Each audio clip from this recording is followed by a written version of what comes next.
Very good morning, 8th class students. How are you people? कैसा चल रही है पढ़ाई?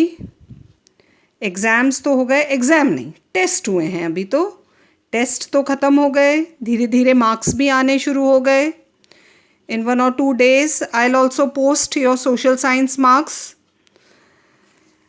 वैसे तो पेपर सबका ही अच्छा हुआ है, हाँ. लेट्स होप मार्क्स भी सबके अच्छे आएंगे, पेपर भी इजी था. ओके सो आगे की पढ़ाई स्टार्ट करें. सेक्युलरिज्म डिस्कस कर रहे थे. हाँ, what is secularism? All the religions are considered as equal. फिर हमने समझा था सेक्युलरिज्म क्या है, इंडिया में सेक्युलरिज्म क्या है. फिर yesterday we have read about non-interference in religion by the Indian state, how the government, the state does not interfere in the religious matters of various communities, freedom is given to the people. ठीक है, ये सब समझा था. तो कल हमने समझा था non interference. What is non interference? दखल न देना. हमारी इंडियन गवर्नमेंट रिलीजियस मैटर्स में इंटरफेयर नहीं करती है. वो पॉइंट्स हमने कल पढ़े थे. और आज का जो हमारा टॉपिक है children, that is interference in religion. तो अभी तक तो हम यही पढ़ रहे हैं ना, that secularism it means the government can not interfere in the religious matters of communities. Majority हो, माइनॉरिटी हो, everybody is equal. For government all are equal. They can not favour any one, है ना. ये सब हमने कल समझा था. But there are certain matters, कुछ ऐसे पॉइंट्स हैं where the government can interfere in the religious matters. So let's see what are those matters where the government can interfere.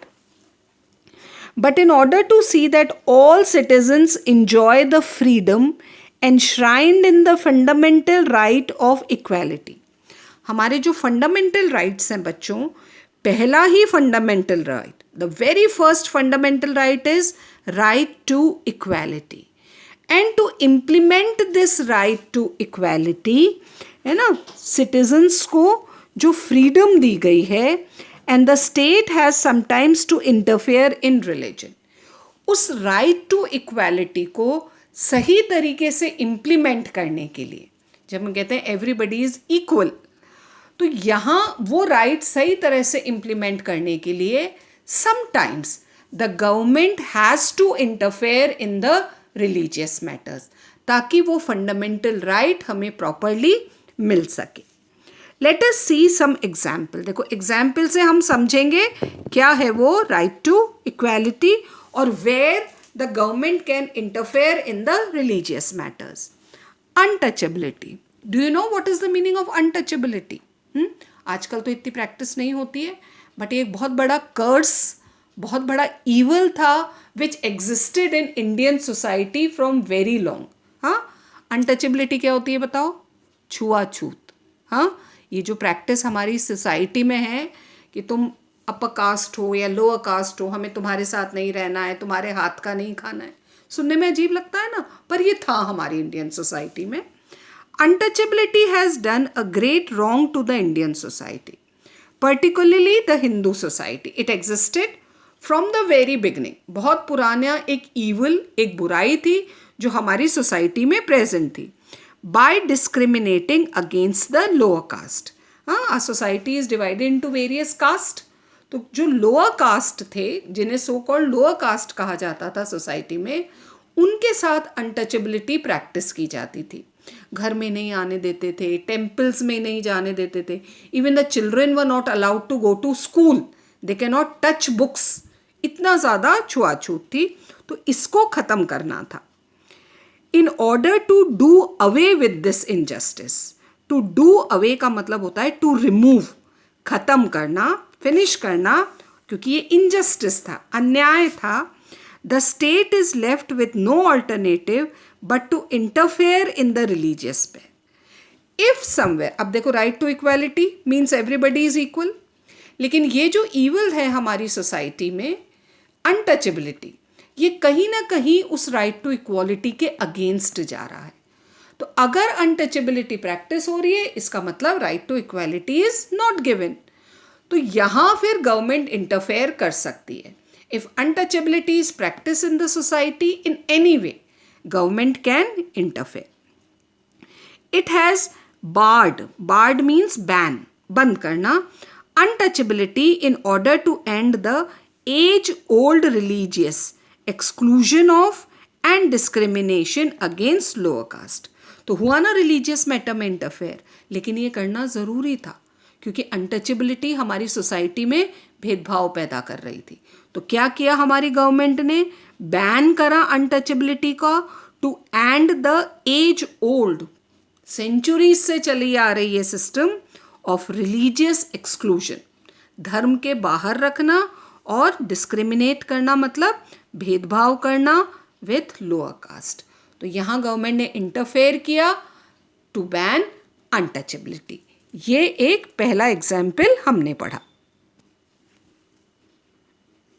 Now the second point, likewise in order to ensure that laws relating to equal rights in inheritance of property are respected, the state does interfere in the religious field to do away with any discrimination in the religious based personal laws of certain communities। अब second point हम समझेंगे। सबसे पहले तो समझो right of inheritance of property, जिसे हम विरासत कहते हैं, है ना, वारिस होना या प्रॉपर्टी मिलना। अकॉर्डिंग टू आवर रिलीजन, हाँ, सारी प्रॉपर्टी पर किसका हक होता है? सन, है ना। मेल फीमेल के बीच में ये थोड़ा सा डिफरेंस आ जाता है। तो अब हमारे इंडियन गवर्नमेंट ने एक लॉ पास किया है that all the children has the right to get equal property of their parents. तो यहाँ ये कहीं ना कहीं रिलीजियस मैटर था, हाँ, कि सारी प्रॉपर्टी कौन इनहेरिट करता है? The son in the family.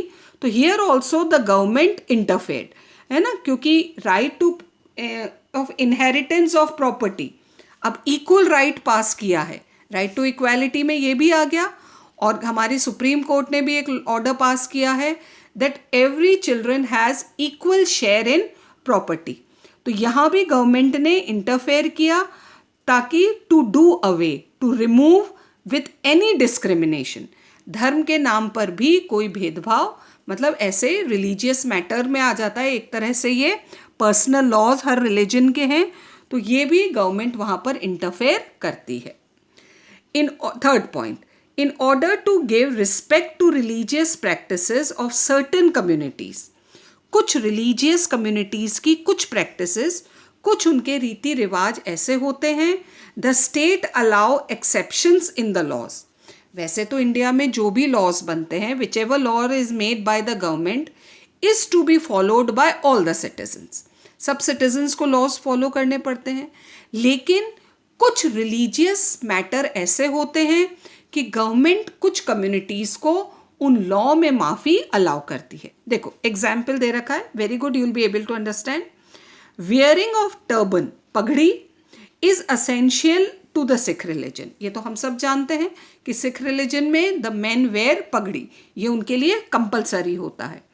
So the Sikh people have been permitted not to wear helmet as asked by the law. और हमारी इंडियन गवर्नमेंट ने लॉ पास किया है, अकॉर्डिंग टू इट, जब भी आप ड्राइव करते हो two wheeler, it's compulsory for everyone to wear helmet. अब तो हमारी बूंदी में भी कंपलसरी होने वाला है। सो जब भी ड्राइव करो, it's compulsory to wear helmet. But a Sikh person, a Sikh man who is wearing a turban, जो पगड़ी पहनते हैं, उस पर पॉसिबल नहीं होता है हेलमेट पहनना। तो यहाँ उन्हें माफ़ी दी गई है बिकॉज उनका रिलीजन कहता है दे हैव टू वेयर पगड़ी। तो क्योंकि वो पगड़ी पहनते हैं इसलिए उन्हें हेलमेट पहनना अलाउ नहीं है। तो यहाँ गवर्नमेंट ने इंटरफेयर किया।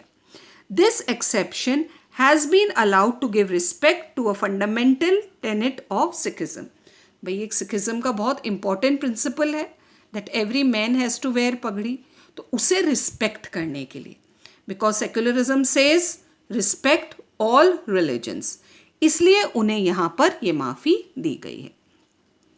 Sometimes the state interferes in the religion to do away with injustice done in the social and religious fields. कई बार स्टेट यहाँ भी इंटरफेयर करता है. कहाँ पर इंटरफेयर हो रहा है? रिलीजियस या सोशल फील्ड में कहीं लोगों के बीच में कोई भेदभाव या अन्याय हो रहा है. For example, some seats have been reserved. हमारे इंडिया में शुरू से अभी हमने पढ़ा था ना, वो लोअर कास्ट, उन्हें राइट टू इक्वालिटी नहीं दिया जा रहा था. Schedule caste, schedule tribes, they were not allowed to enter temples, they were not allowed to get education. हाँ, उन्हें आगे आने का मौका नहीं मिलता था. तो इससे उनके साथ क्या हुआ? डिस्क्रिमिनेशन हुआ. इसको ख़त्म करने के लिए गवर्नमेंट ने कुछ प्रोविजन किए हैं. What is this? Some seats have been reserved for the scheduled caste and the scheduled tribes in government services and educational institutions.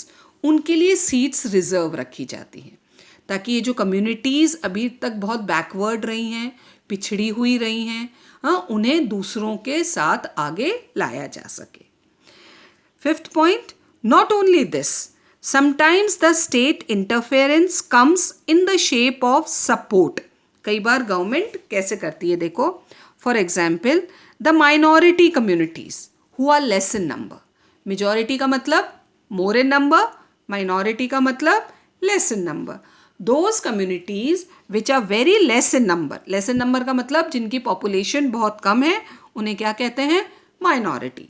The minority communities are given financial support to set up their own schools and colleges. ताकि fundamental rights में ही हमारा एक right है बच्चों, educational and cultural right. तो जो minority communities हैं, because they are less in number, they are not very developed, उनके पास ज़्यादा रिसोर्सेज भी नहीं होते हैं, तो उन्हें गवर्नमेंट हेल्प करती है, फाइनेंशियल हेल्प देती है, और भी तरीके से हेल्प करती है ताकि वो अपनी कम्युनिटी के लोगों के लिए, कम्युनिटी के बच्चों के लिए स्कूल्स एंड कॉलेजेस खोल सकें. वैसे तो गवर्नमेंट नहीं करती है ना, गवर्नमेंट स्कूल्स हैं, जाकर सब पढ़ो. लेकिन अगर वो चाहें तो अपनी कम्युनिटी के लिए कुछ खोलना चाहते हैं, कुछ करना चाहते हैं, तो गवर्नमेंट गिव्स देम सपोर्ट. तो ये हमने क्या 5 पॉइंट्स पढ़े बच्चों? इंटरफेरेंस, है ना. लेकिन सिर्फ गवर्नमेंट भेदभाव नहीं कर रही है, ये सिर्फ उन कम्युनिटीज़ को, उन प्रैक्टिसेस को सपोर्ट कर रही है जो कि बहुत ज़रूरी है, और जो सोसाइटी में गलत है प्रैक्टिसेस लाइक अनटचेबिलिटी, उन्हें ख़त्म कर रही है. तो ये गलत नहीं है ना. ये कहीं भी सेक्युलरिज्म को हार्म नहीं कर रहा है, क्योंकि ये सबको इक्वालिटी दे रही हैं. ये सारे स्टेप्स जो हमने पढ़े गवर्नमेंट के, it is giving equality to all the citizens of India. तो हियर गवर्नमेंट कैन इंटरफेयर, और पहले हमने पढ़ा था गवर्नमेंट इंटरफेयर नहीं कर सकती. ठीक है. So now the next topic is, in what veg is Indian secularism different from that of other democratic countries, especially USA. तो अब हम समझेंगे कि इंडियन सेक्युलरिज्म दूसरी डेमोक्रेटिक कंट्रीज से डिफरेंट कैसे है, और स्पेशली कौन सी कंट्री की बात हो रही है बच्चों यहाँ पर? USA, which is another a very important democratic country. तो लेट्स सी, वहाँ भी सेक्युलरिज्म है, हाँ, और हमारे इंडिया में भी सेक्युलरिज्म है. But what's the basic difference? Like India, most of the democratic countries of the world lay emphasis on secularism. शुरू में हमने डिस्कस किया था, because the followers of all the religion are living in all the countries, so most of the democratic countries are secular. ये तो world wide है secularism. For example, the US Constitution prohibits का मतलब bans, मना करता है, the legislature from making laws in respect of establishment of religion or exclusion of any religion. मतलब वहाँ की जो पार्लियामेंट है, लेजिस्लेचर मीन्स वहाँ की जो पार्लियामेंट है जो लॉ बनाती है. यूएस कॉन्स्टिट्यूशन में क्लियरली लिखा हुआ है दैट द पार्लियामेंट और the legislature of USA can not, I repeat, can not make any law related to religion. कौन सा रिलीजन एक्सेप्ट करना है, कौन सा रिजेक्ट करना है, इस बारे में कोई लॉ वहाँ लेजिस्लेचर नहीं बना सकती. ये वहाँ के कॉन्स्टिट्यूशन में लिखा है. Accordingly the legislature can neither declare any religion as the official religion nor can it give preference to any religion over the other.